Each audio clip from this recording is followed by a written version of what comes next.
بطل من بلادي.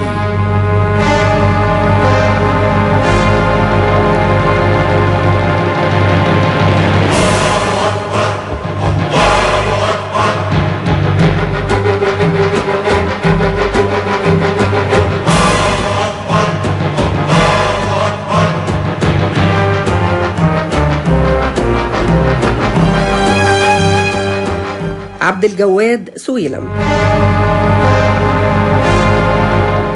الشهيد الحي الذي اشترك في 18 عملية عبور خلف خطوط العدو، وتمكن من تدمير 16 دبابة و11 مدرعة وبلدوزرين وعربة جيب وأتوبيس يحمل جنود إسرائيليين في أثناء عودته من إحدى العمليات بعد تنفيذ 18 عملية نوعية ضد إسرائيل. رصده طيار إسرائيلي وأطلق عليه صاروخ جو أرض، مما أصابه ببتر في ساقيه وساعده الأيمن، وفقد عينه اليمنى مع جرح غائر في الظهر.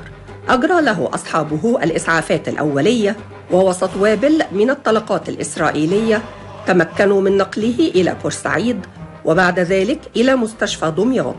وبسبب إصابته الشديدة نقل بطائرة هليكوبتر إلى مستشفى الحلمية العسكري بالقاهرة، ودخل في غيبوبة استغرقت 72 ساعة. تم تركيب أطراف صناعية للبطل، وكان التقرير الطبي بمنح عبد الجواد سويلم إجازة لمدة شهر لإبعاده من الخدمة العسكرية، ولكنه رفض هذا التقرير وقرر العودة إلى وحدته، فإما الاستشهاد أو تحرير سيناء.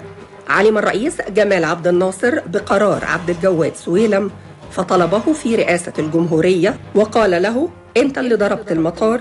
فرد عبد الجواد: نعم يا ريس، والجيش يريد إنهاء خدمتي. فرد عليه عبد الناصر: لا خليك، مصر عاوزاك. وعندما اندلعت حرب 73 عبر البطل عبد الجواد سويلم مع الأبطال قناة السويس، وحقق حلمه وهو الانتصار على العدو الإسرائيلي واسترداد سيناء، لكنه بعد ذلك خرج من الخدمة العسكرية بصفة نهائية.